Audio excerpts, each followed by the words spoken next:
గంభీరమైన ఘటన friends, state tune with Chitragupta. Manipur మళ్ళా భగ్గుమన్నది. సుమారు 90 కుకీ మిలిటెంట్స్ మయన్మార్లకు ఎంటర్ అయినరు. మయన్మార్లకు ఎంటర్ అయ్యి మణిపూర్లో ట్రబుల్ చేసిండ్రు. 900 మంది 900 మంది కుకీ మిలిటెంట్స్ లోపలికి ఎంటర్ అయినరు. లోపలికి ఎంటర్ అయిన తర్వాత వాళ్ళందరూ కుకీ వాలంటీర్స్ అని చెప్పి వీళ్ళు మాట్లాడతారు. కాకపోతే మన సిఆర్పిఎఫ్ బలగాలేమో వీళ్ళందరూ మిలిటెంట్స్ అని చెప్పి చెప్తారు. ఒక 6 మంది మహిళలను ఎత్తుకుపోయారు. 3 మహిళలు 3 పిల్లలు. అందులో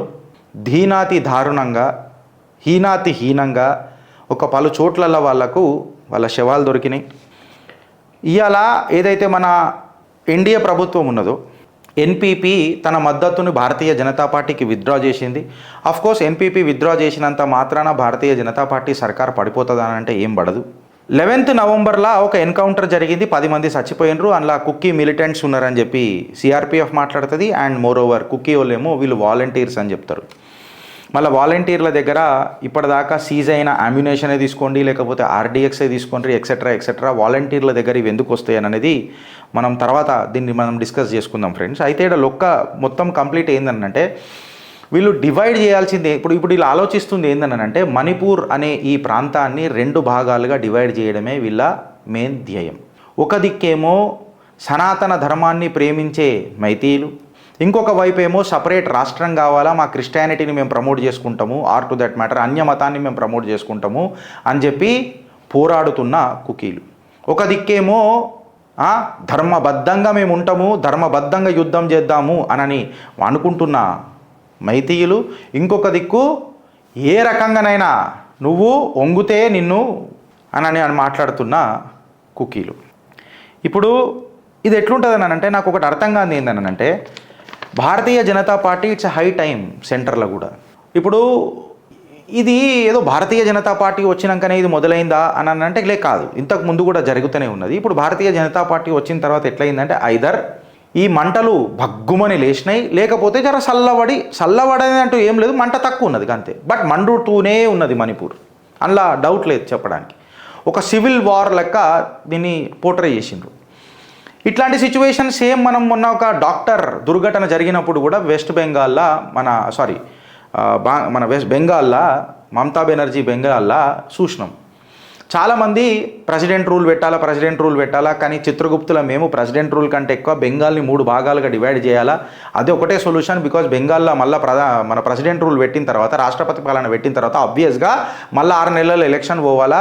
ఈ దీది ఇంకా పెద్ద ఖతర్నాక్ పిశాచ్ అయిపోయి హిందువుల మీద ఇంకా అటాక్ చేస్తుంది. పొలిటికల్ కిల్లింగ్స్ ఇప్పటిదాకా భారతీయ జనతా పార్టీ న్యాయం ఆడ జరగలే హిందువులకు. సో ప్రెసిడెంట్ రూల్ అనేది, ఎందుకంటే గవర్నమెంట్ ఇప్పుడు ఆమె చేతులు ఉన్నది.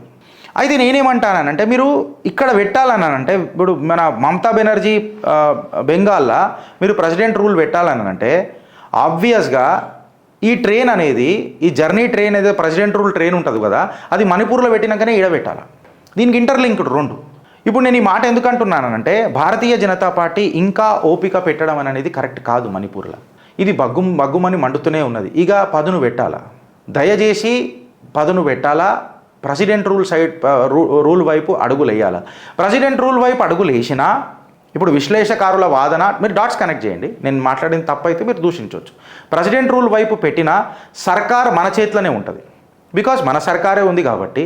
మణిపూర్ ఇవాళ కొత్తగా మండుడు కాదు. మనకు అక్కడ ఇందిరాగాంధీ ఏం చేసింది, నెహ్రూ ఏం చేసిండు, కాంగ్రెస్ ప్రభుత్వంలో ఉన్నప్పుడు ఏమైంది, ఎన్నిసార్లు ప్రెసిడెంట్ రూల్ అయింది మణిపూర్లో. సాక్షాత్తు పార్లమెంట్ సాక్షిగానే దేశ ప్రధాని కూడా మాట్లాడినప్పుడు కాంగ్రెస్ వాళ్ళ దగ్గర జవాబు లేకుండే.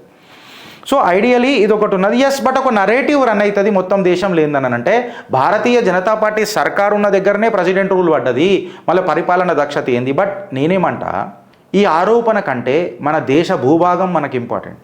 ఈ ఆరోపణలు ఇవాళ ఉంటాయి, రేపు పోతాయి. దేశ రక్షణ కోసము ధర్మాన్ని కాపాడడానికే అధర్మబద్ధంగా పోయి మళ్ళీ ధర్మాన్ని కాపాడడం కరెక్టే అని చెప్పి సాక్షాత్తు ఆ నీలమేఘ శ్యాముడు, పరంధాముడు, పరమాత్ముడు అర్జునుడికి ఇచ్చిన బోధనలనే మనకు తెలుస్తుంది. కృష్ణ, నన్ను ఈ బాణాల మీద ఎందుకు వండబెట్టినవు అనంటే, ధనుష్ ఎత్తుతే ఆ రోజు నీ కులవధువు వస్త్రాహరణ జరగకపోతుండే కదా భీష్మ.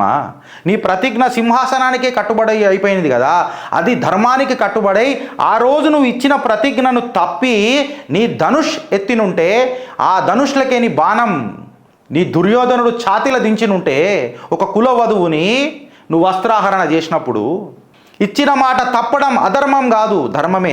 నేను మాట ఇచ్చిన శస్త్రం ఎత్తానని, కానీ నీ ప్రతిభతో నీ పరాక్రమంతో ఇచ్చిన మాట తప్పేటట్టు చేసినావు. నేనే శస్త్రం ఎత్తినా సుదర్శన చక్రాన్ని ధారణ చేసిన. ఆ రోజు నువ్వే అన్నావు కదా, నీ చేతులు చచ్చిపోతే నాకు దానంత ప్రాప్తమేంది అని. నేను మాట తప్పలేదా భీష్మ? మాట తప్పడం గొప్ప విషయం కాదు, ధర్మబద్ధంగా మాట తప్పినమా అని అనేదే ఆడ కీలకమైన విషయం. ఇది నేను మాట్లాడిన మాటలు కాదు, సాక్షాత్తు ఆ పరమాత్ముడే మాట్లాడిన మాట. నేను సమర్పణ భావంతో ఉంటా నా గీతకు. శ్లోకం చదువుడు ఇంపార్టెంట్ కాదు ఫ్రెండ్స్, అది ఎంత డిఎన్ఏలకు ఎక్కింది అన్నది ఇంపార్టెంట్. సో నేనేమంటా అంటే ప్రెసిడెంట్ రూల్ వైపు అడుగులు వేయాలా, ఇలా బద్దలు బాషింగాలు కావాలా. ఇది ఎంత తొందరగా భారతీయ జనతా పార్టీ తీసుకొని వచ్చి వీళ్ళని కొట్టుడు షురూ చేస్తే మనకంత మంచిది. బికాస్ ఇంతజార్ అభి ఖతం హువా. అండ్ మోర్ ఓవర్ ఇలా మైతీలు కూడా ధమ్కి ఇచ్చిండ్రు. ఏంటంటే 24 గంటల టైం ఇస్తున్నాం ప్రభుత్వానికి, దీన్ని కంట్రోల్ చేస్తారా లేక ఇక మేమే అల్టిమేటం అని జారీ చేసిండ్రు. బీరేన్ సింగ్ ప్రభుత్వానికి ఇది ఒక చేదు అనుభవం. And more over Bharatiya Janata party కూడా దీని మీద ఖచ్చితంగా ఆలోచిస్తుందని చెప్పి నేను అనుకుంటున్నాను. మైతీలేమో ఎస్టీ స్టేటస్ కావాలని అంటారు, కుకీస్కేమో సపరేట్ స్టేట్ కావాలని అంటారు. అలా ఆలోచన చూడండి. మైతీస్ ఏమో ఎస్టీ స్టేటస్ కావాలని అంటారు, కుకీస్ ఏమో సపరేటే స్టేట్ కావాలని అంటారు. మైతీస్ ఏం చేస్తారు, డ్రగ్ని ఆపుదామని చూస్తారు. కుకీస్ ఏమో డ్రగ్ని కల్టివేట్ చేద్దామని చూస్తారు, అంటే ఉత్పత్తి చేద్దామని చూస్తారు. మైతీలు సనాతన ధర్మానికి కట్టుబడి ఉండి బర్మా మొత్తం, నార్త్ ఈస్ట్ మొత్తం సనాతన సైనికులై సనాతన ధర్మాని కోసం పనిచేస్తున్నారు. ఈ కుకీస్ ఏమో కేవలం విధ్వంసం సృష్టిస్తూ అన్య మతస్థులతో చేతులు కలిపి కల్లోలం సృష్టించడానికి ప్రయత్నం చేస్తున్నారు. మైతీలు అక్కడ నాగరికులు, ఈ కుకీస్ గుస్పేటియాలు, చొరబాటుదారులు. ఎవరైతే 53% ఆఫ్ మణిపూర్ మైతీలదో వాళ్ళు ఎక్కడ కూడా 10% భూమి కూడా కొనలేరు. 53, మీరు ఇంటుంది కరెక్ట్, 53% మైతీలు మన భారతదేశంలో వాళ్ళ పాపులేషన్ ఉన్న ఎక్కువ దగ్గర 10% భూభాగాన్ని కూడా కొనలేరు. అట్లీస్ట్ అట్ ది లోక్రక్ అనేది ఏరియా ఉందో. కాకపోతే మైనారిటీ అయిన ఈ కుక్కీలు ఎడనన్న భూమి కొనుక్కోవచ్చు. వాహ్ కాంగ్రెస్ సర్కార్ ఏం పరిపాలన అందించిర్రా ఆయన, మీరు నాకు అర్థం కాదు. వెస్టర్న్ అండ్ లెఫ్టిస్ట్ మీడియా కుకీల గురించే రాసింది తప్ప మైతీల భావన వ్యక్తం చేసే ప్రయత్నం చేసిందా అని చెప్పి నేను అడుగుతున్నా. ఇలా హిందువులు సైలెంట్ ఉన్నారు, క్రిస్టియన్స్ విక్టిమ్ కార్డ్ ఆడుతున్నారు, అండ్ మైనారిటీ కార్డు అడుగుతున్నారు. వాళ్ళకు ఆల్రెడీ ఒక వ్యవస్థ ఉన్నది, క్రిస్టియన్ ఆర్గనైజేషన్స్ ఉన్నది. మన దగ్గర మనమే మన ఆర్గనైజేషన్స్ని సస్పెండ్ చేసుకుంటుంటాం. Because we are proud of suspending somebody. We are least bothered about our intent. We are only bothered about how pompous we are and how sycophantic we are. ఎంత భజన చేస్తాము, ఎంత సమర్పణలు ఉంటాము, మోచై నీళ్లు తాగిపిస్తాము, ఏ కార్యకర్త ఏ రకంగా మోచై నీళ్లు తాగుతాడు అనే భావనలనే మన ఆర్గనైజేషన్స్ పనిచేస్తున్నాయి. కాకపోతే ఇక్కడ వాళ్ళ ఆర్గనైజేషన్లు వాళ్ళ ఆలోచనలు లెఫ్టిస్ట్ మెంటాలిటీ వాళ్ళతోని ఎంత కూటమిగా పనిచేస్తున్నాయో మీరు చూడండి. ఇవాళ హిందూ సోదరులకు అక్కడ ట్రబుల్ వచ్చింది, కాశ్మీరీ పండితులకు వెనుకకు ట్రబుల్ వచ్చింది, కేరళలో ఇక జరుగుతూనే ఉన్నది. ఇవన్నిటికీ చెక్ ఎప్పుడు పెడతాం? ఈ జెనోసైడ్లు, ఈ మరణకాండలు కేవలం హిందువులకే పరిమితమా? ఆ పరమాత్మ కేవలం మన హిందువులకే రాసిండా? ఇది పరమాత్మ మన అదృష్టాలు, మన చిలక రాతలు గిట్లనే రాసిండా, లేక మన చీలికల వల్ల మన చిలక రాతల మార్పులు వస్తున్నాయా అననే భావన ఓ హిందూ నీకెప్పుడు లేస్తుంది? ఈ రాజ్యాంగం నీకు కూడా హక్కు ఇచ్చింది పోరాడేది. నువ్వు ఎందుకు లాజికల్గా ఉంటలేవు? ఓ హిందువు, నువ్వు విడిపోతే నీకు మిగిలేది విధ్వంసమే. బటేంగే తో కటేంగే. ఆలోచిస్తారా లేక అనుభవిస్తారా? భారత్ మాతాకి జై.